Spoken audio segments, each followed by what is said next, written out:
Hello what's up everyone, welcome to the expert class. मैं अमन उपाध्याय आपको स्वागत करता हूँ आपकी अपनी यूट्यूब चैनल। जिन बच्चों ने अभी तक व्हाट्सएप चैनल ज्वाइन नहीं किया, जहाँ पे वीडियो के डिस्क्रिप्शन में नहीं सुना है, व्हाट्सएप चैनल को ज्वाइन करें ताकि आप सभी लोग को टाइम से एग्जाम्पल क्विज सारे इन्फॉर्मेशन मिल सके। यहाँ आपको वीडियो पर मिलेगा, वहाँ आपको सारी इन्फॉर्मेशन मिलेगी किस टाइम पर कौन सी क्लास चल रही है। सारी चीजें पीडीएफ नोट्स वगैरह आपकी सारी चीजें आपके व्हाट्सएप पे डाल दी जाएंगी। ठीक है, मैं हर वीडियो के बारे में ये जरूरी कहता हूँ कि व्हाट्सएप चैनल जरूर ज्वाइन कर लें ताकि आप सभी लोगों को बाद में कोई आए, कोई भी दिक्कत ना आए पढ़ते समय कि सर वो मुझे नहीं मिलते। सारी चीजें आपके व्हाट्सएप पर ही डाल दी जाती है। ठीक है, चलिए भाई। तो क्लास 10th के स्टूडेंट सुनाइए। हमारा हमने लास्ट क्लास में उदाहरण किए थे कुछ। ठीक है, तो उसी के साथ हम आज फिर क्लास को बढ़ाते हैं। तो हमारा चैप्टर चल रहा है क्लास 10 का चैप्टर पहला चैप्टर है। अगर जिन जो बच्चे पहली बार आए हैं तो पहली चैप्टर के प्रति तीन हाँ प्रति 4 लेक्चर जो अब से मैंने 3 करा चुका हूँ। चौथा लेक्चर है, उसके पहले 3 में बेहद का ध्यान रखिएगा क्योंकि आप लोग देख 3 नहीं देखोगे तो ये सारी चीजें आपको समझ में नहीं आने वाली। ठीक है, चलिए हम स्टार्ट करते हैं नाम का।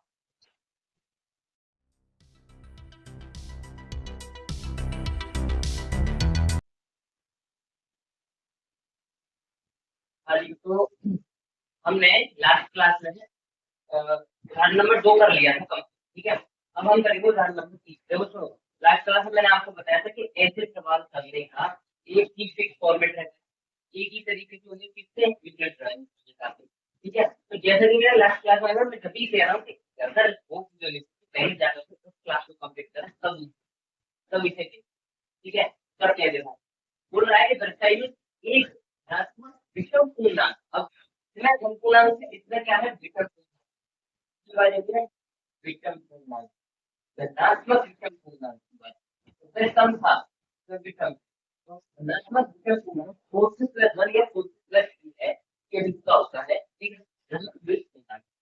अब एक चीज देखो, कहने का क्या मतलब है, विषम पूर्णांक है। ठीक है, इस सवाल को करने का एक ही तरीका है क्या कि यूट्यूब यूट्यूब आंसर का मतलब ए बराबर लगता है। तो पहले मैं रफली इधर समझा देता हूँ, फिर मैं आपको फेयरली। ठीक है, तो असली समझ कि इस सवाल को करने का तरीका क्या है।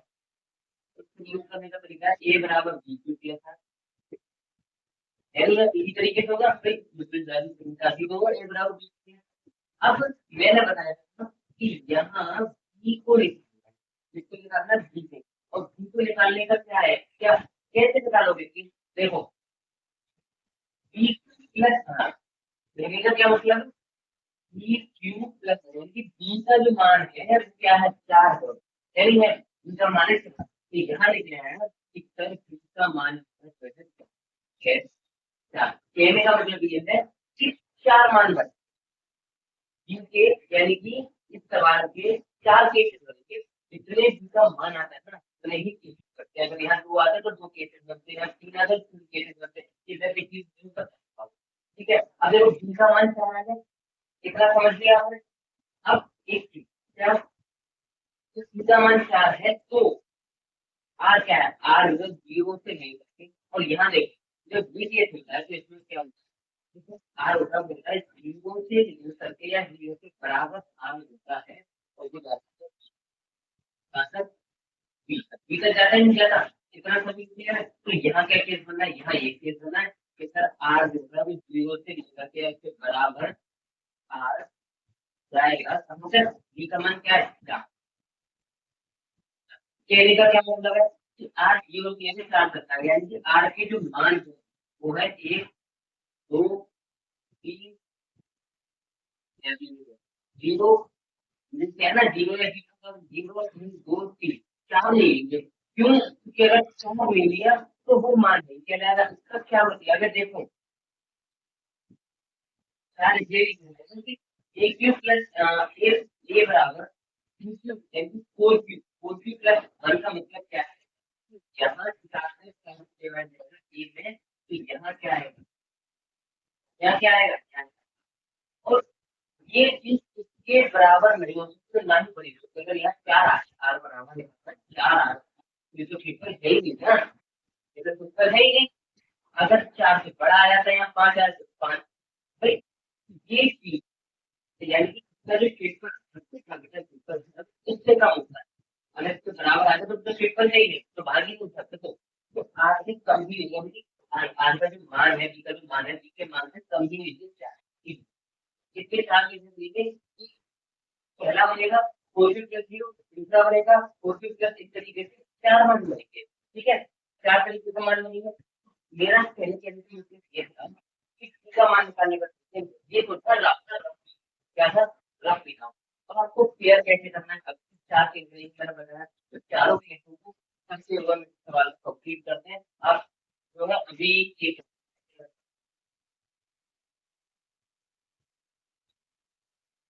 हाँ जी, तो करते हैं। अब क्वेश्चन को स्टार्ट करते हैं। ठीक है, देखो ये line as it is, as it is रट लो।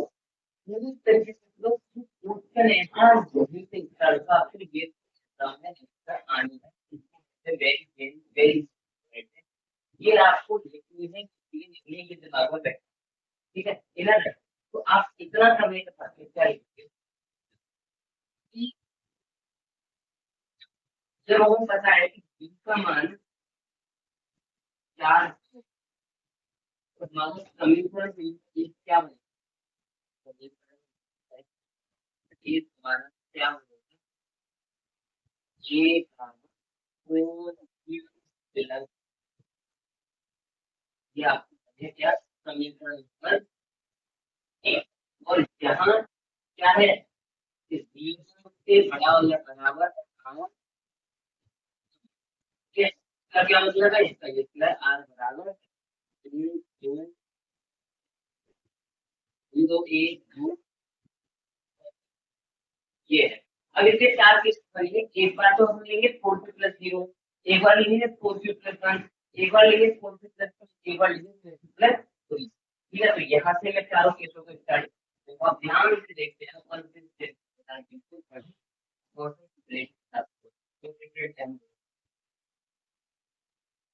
यहाँ से मैं start, यदि आर बराबर सभी करना बस एक, ए बराबर 4 प्लस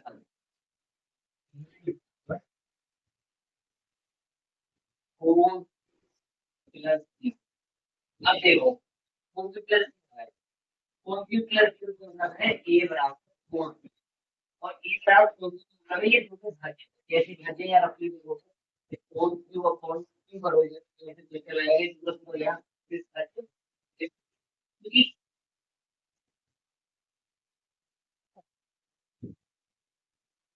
ए बराबर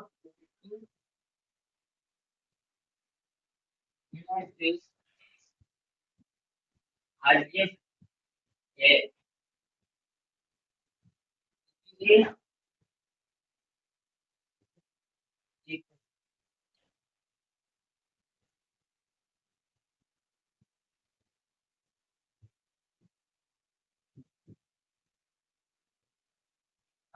इसलिए चार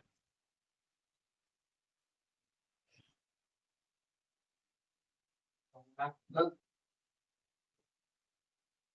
समपूर्णांक है, क्योंकि ये दूसरे भाज्य ना किसी समपूर्णांक, समपूर्णांक ये हो गया। ठीक है, पहला केस मैंने कर लिया, दूसरा केस केस फर्स्ट था, ये केस का फर्स्ट करेंगे। सेकंड, सेकंड केस में क्या है? यदि आर बराबर एक, अब एक आर बराबर एक, हम बना रहे इसका क्या होगा? समीकरण नंबर एक, ए बराबर 4 प्लस 1। ठीक है, ए बराबर 4 प्लस 1 आ गया। तो ये जो है क्या दूसरे भाज्य में रफली करोगे दो से ही एक चला जाएगा, तो बचेगा तो ऊपर ही, देखो उसके भाज्य है नहीं, अभी तक क्या है कोफिशिएंट है। तो क्या लिखेंगे कि ए बराबर 4 प्लस 1, दो से भाज्य है, ये +1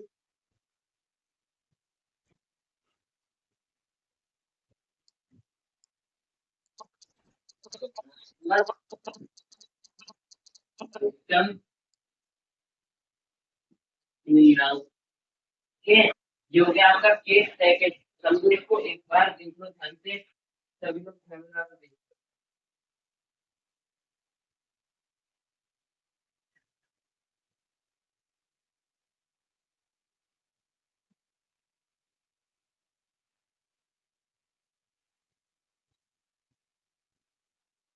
अब देख लें केस थर्ड देख लें केस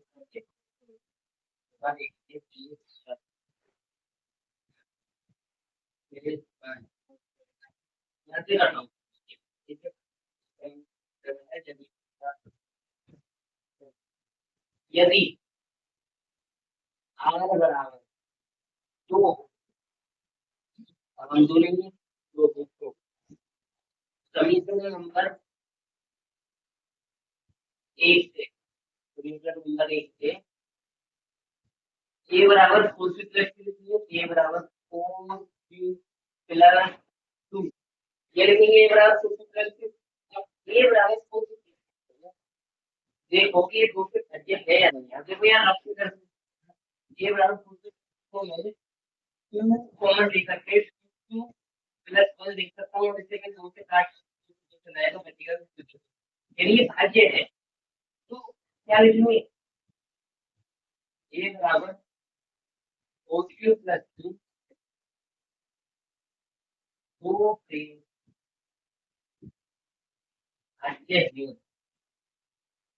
क्योंकि आया ये 4 प्लस 2 धनात्मक संपूर्णांक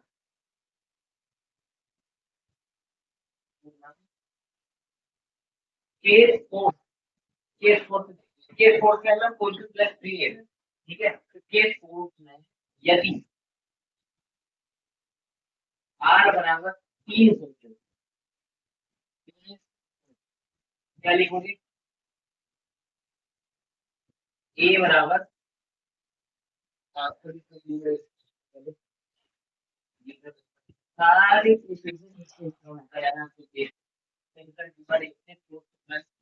अब 4 प्लस 3 दो से भाज्य लेंगे, ये 3 जो है ये क्या है, दो से भाज्य नहीं है, ठीक है। तो हम लोग क्या लिखेंगे, ए बराबर 2 प्लस 2 से है, क्योंकि है कीजिए 4 प्लस 3 धनात्मक विषम पूर्णांक, विषम पूर्णांक, ठीक है। इतना समझ गए। अब ये देखो क्वेश्चन कितना इजी था, चारों केसेस में हमने एक सा काम किया, बहुत अच्छे से कर लिया, बहुत अच्छे, ठीक है। हमने पहले 4 केस लिए 0 1 2, ठीक है। 0 लिया हमने तो क्या आया, समधनात्मक पूर्णांक, 1 लिया तो विषम पूर्णांक, 2 लिया तो समधनात्मक पूर्णांक, और 3 लिया तो, सही है ना। तो ऐसे ही क्वेश्चन करना था। अब आगे करते हैं क्वेश्चन, देख लेते हैं। अब हमारे एग्जाम्पल कंप्लीट हो गए, ठीक है। तो अब इसे नोट डाउन करो, फिर मैं आगे क्वेश्चन।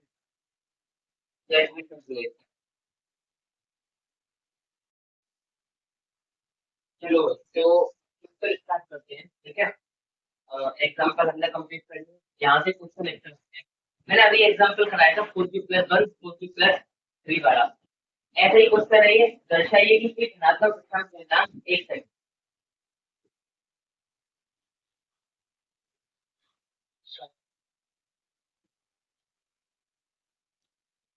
हाँ भाई, तो क्वेश्चन नंबर 2 है, एग्जाम्पल की तरह ही है।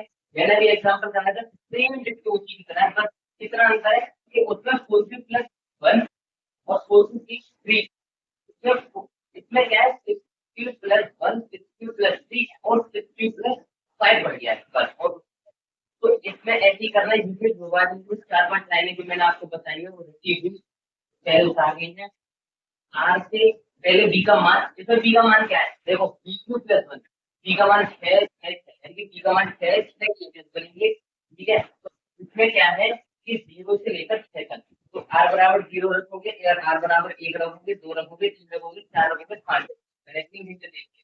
उसी के तरीके से करना है जिस तरीके से मैंने अभी आपको एक उदाहरण कराया था।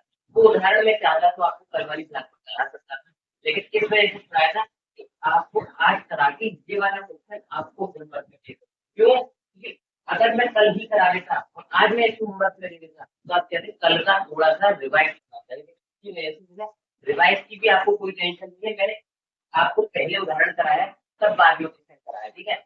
आप इसे पहले ट्राई करोगे, मैं इसके लिए अलग से वीडियो बना दूंगा, ये थोड़ा सा लेंथी बैठेगा, जिसमें 6 केस आप जो अपने घर से आराम से प्रैक्टिस इत्मीनान से करोगे कि क्वेश्चन आपका आराम से हो जाएगा, ठीक है। आगे क्वेश्चन आगे तो देखते लेवल की क्वेश्चन आगे उसमें मैं आपको सहायता, ठीक है। चलिए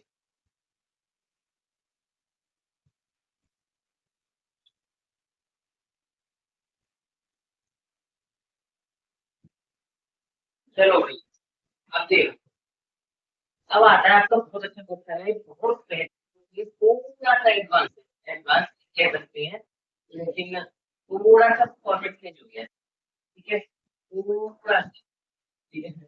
अच्छा, तो चलो मैं चेंज क्या है आपका यूक्लिड गणित प्रमेय का प्रयोग करके दर्शाइए कि किसी ऋणात्मक पूर्णांक का वर्ग पूर्णांक ए के लिए ए में प्लस वन के नहीं, उसी की तरह रिपीटेडली यूक्लिड विभाजन प्रमेय का प्रयोग करके दर्शाइए कि किसी तरह का पूर्णांक का वर्ग। अरे वर्ग वर्ग आ गया यहाँ, वहां वर्ग नहीं था, वहां क्या था, सिर्फ धनात्मक समपूर्णांक या धनात्मक विषम पूर्णांक या धनात्मक पूर्णांक, ये तीन चीज थी, यहाँ वर्ग आ गया। अरे सर ये नहीं थी क्या, नहीं थी है, यही तो है, बस इतना ही तो अंतर है, दो अक्षरों का ये वर्ड है, इसमें सवाल की उनकी कंसिस्टेंसी ही चेंज कर दे। करना उसी तरीके से, डरना नहीं है, बहुत बेहतरीन क्वेश्चन है। पहले मैं आपको थोड़ा सा पीछे, ठीक है, अभी क्वेश्चन नहीं कर रहे हैं, सिर्फ रफली काम कर रहे हैं। अभी तक हमने क्या पढ़ा था, अभी तक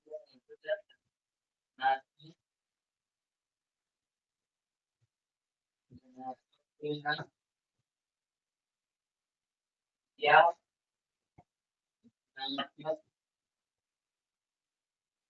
विक्रम कोयना नाथ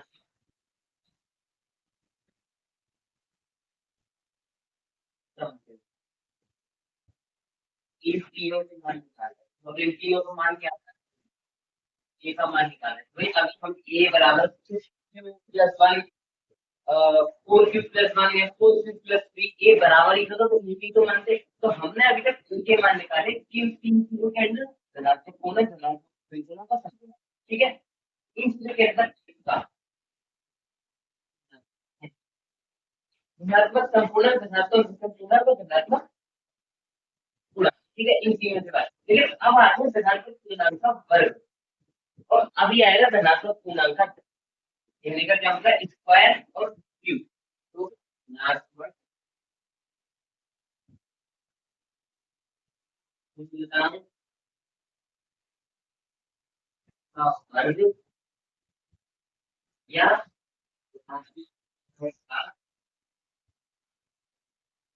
अब उसमें भी पूर्णांक का धनात्मक सम पूर्णांक का वर्ग भी होता है, विषम पूर्णांक का और इधर भी धन या तो सम पूर्णांक है या विषम पूर्णांक, ठीक है, समझते हैं। अब इसमें क्या होता है, इसमें पूछा है धनात्मक पूर्णांक का, इसमें सम विषम कुछ नहीं है, सिर्फ धनात्मक पूर्णांक है। तो ये थोड़ा सा हमारे लिए सही रहेगा, मैं बताता हूँ कि आपको आगे कैसे, तो इसमें तो हम ए का मान निकाल सकते हैं, इसमें कुछ सरकारी में देखो पहली वाले में निकालिए, ये स्क्वायर का ये स्क्वायर और दूसरे वाले ए स्क्वायर वर्ग का मतलब स्क्वायर और वर्ग का मतलब, ठीक है। इसमें हम इसमें लेते थे ए बराबर बी किया था, लेकिन इसमें लेंगे ए क्यूब या ए स्क्वायर बराबर, समझ गए आप सभी, तो ध्यान से समझ गए होंगे सभी लोग, तो ये चीज हमने अभी तक हमने पढ़ी थी, ठीक है। इसमें हमारे ये इस बार बहुत देखिए, इसे पोस्ट करके देखो या फिर ट्रैक करके आपको बताते हैं, ठीक है। अब एक चीज और, कैसे यहाँ इन सब में ये वाले केस आदमी बोला लगा तो बोला मत हम सुना बस बिकॉज इस बार नहीं था, उसमें हम b का मान कैसे निकाल सकते हैं? q का गुणांक b, यानी कि a बराबर q प्लस r। इसमें हम ये गुणांक को, q का गुणांक, ये इसका गुणांक तो है, क्या है गुणांक, तो q इसमें हम क्या करते हैं कि इन दोनों केसेस में तुलना करते थे का गुणांक, इसका गुणांक b, b का मान, इसका b का,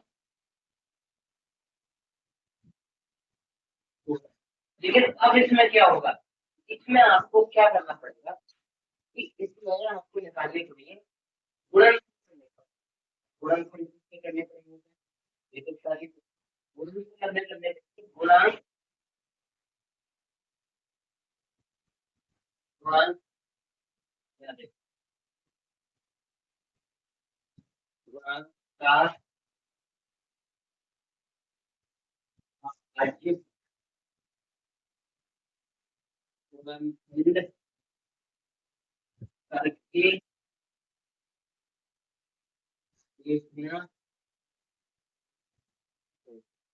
यानी कि इसमें पी का मान को क्यू का गुणांक पी का मान इसमें पी का मान निकालने के गुणांक का अभाज्य गुणन करना पड़ेगा, यानी कि जो क्यू का गुणांक दे रखा है उसके अभाज्य गुणन हमें करने पड़ेंगे, ठीक है।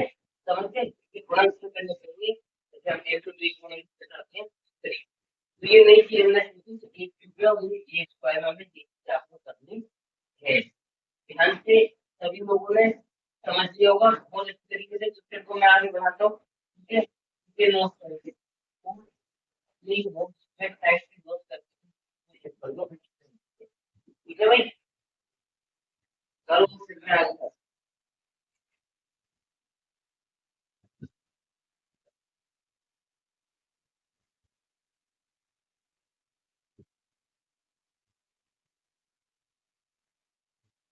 चलिए भाई तो स्टार्ट करें, ठीक है, क्वेश्चन कर। देखो मैंने तुमसे पहले ही बोल दिया कि इन सारे लाइन तो आपको अच्छे लगता है, क्योंकि ये तो असली बहुत इंपॉर्टेंट है, ये तो आपको पता है, ठीक है। तो इसी वैलेंस परिमीटर का प्रयोग करके जैसे एक पूर्णांक का वर्ग, इस पूर्णांक n के लिए m n m प्लस 1 के पता है, यहाँ तीन मैंने बोला था वर्ग के लिए आपको a स्क्वायर लेना है, और b स्क्वायर के लिए फॉर्मूले उसकी शर्त क्या थी कि आपको गुणांक का गुणनफल अभाज्य तीनों गुण है, उपविषम है, ये तो गुणन होंगे नहीं, तो ये हमारे लिए फायदा होगा कि हम b बराबर 3 दे सकते हैं, हमें की जरूरत है, ये सवाल हमारे लिए ठीक है, ठीक है। अब करें आगे, चलो सबसे पहले आपको क्या करना है, यहाँ आपको साधारण लाइन ये लिखनी है, फिर फॉर्मेट है, आगे क्या करना है, b बराबर 3, ठीक है। तो समीकरण नंबर 1, समीकरण नंबर ए बराबर b प्लस r,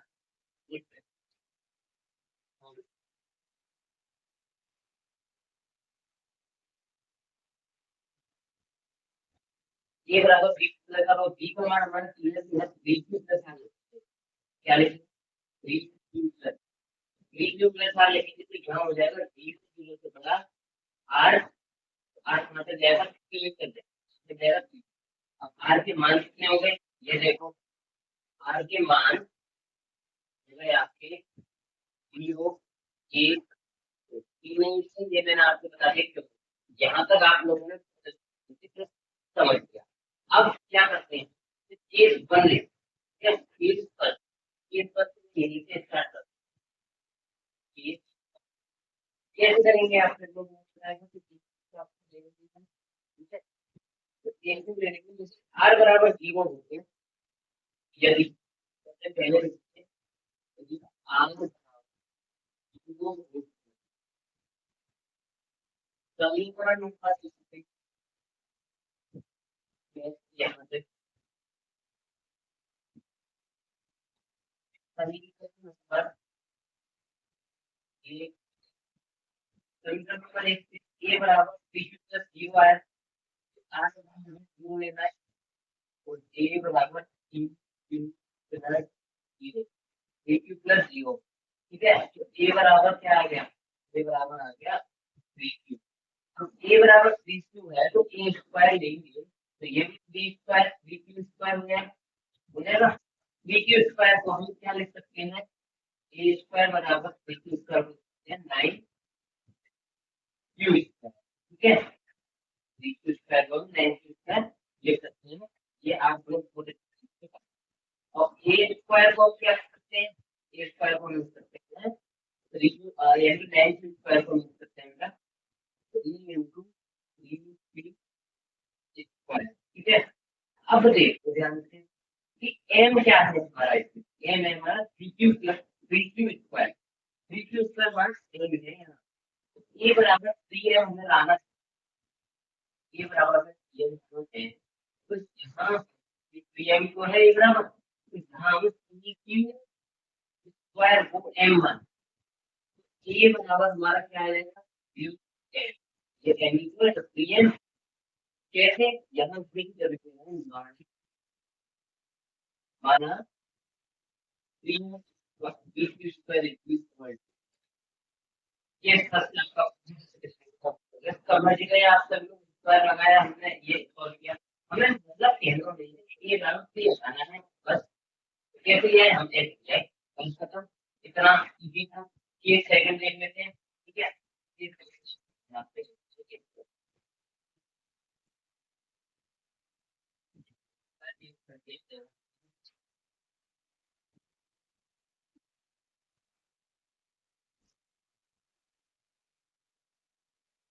कोई नहीं उसे डिस्कस आगे। अब ये सेकंड में आर बराबर एक है, पहले आर वही इस समीकरण नंबर एक में सभी, अब यहाँ से होगा यहाँ ई बना देंगे, ये बराबर 3 प्लस 5, ये बराबर ये स्क्वायर से हो जाएगा, स्क्वायर होगा आपका क्यू प्लस होगा स्क्वायर, ये दूसरा की का स्क्वायर हो गया तो यहाँ ए स्क्वायर इक्वल, तो यहाँ क्या आएगा, यहाँ आएगा आपका ए का स्क्वायर इस क्यू का स्क्वायर प्लस 1 का स्क्वायर प्लस 2ab यानी कि 3q और ये आपको a प्लस बी का होल स्क्वायर मिल गया,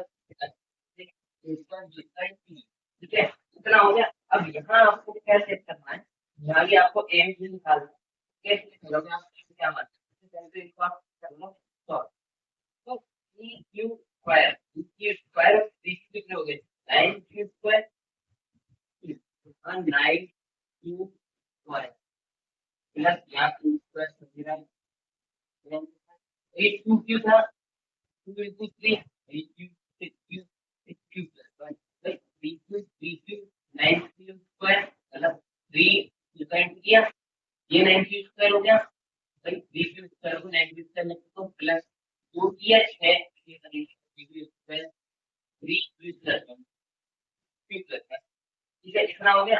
अब हम क्या करेंगे, अब यहाँ से कॉमन ले लेंगे, अब यहाँ से कॉमन लोग 3 दोनों में तो a स्क्वायर 3 कॉमन किया 3 किया नॉट 3q स्क्वायर या प्लस 1, ये आ गया इस तरीके से। अब आपको क्या करना है, अब आप इसको इसमें m, अब m क्या है आपका, अब m क्या है साफ साफ होता है क्या 3m प्लस 3m प्लस, यहाँ मैं लिख सकता हूँ कि a बराबर ये a बराबर 3m प्लस 1 कैसे आ गया, ध्यान दे m बराबर मुझे क्या है 3q square 3q square plus 3q square plus, ठीक है, इतना हो गया इस तरीके से, ठीक है। ये सेकंड करते हैं, इस सेकंड में जगह नहीं है तो आप जल्द से जल्द मैं ऊपर से खड़ी करूंगा बस क्लियर है।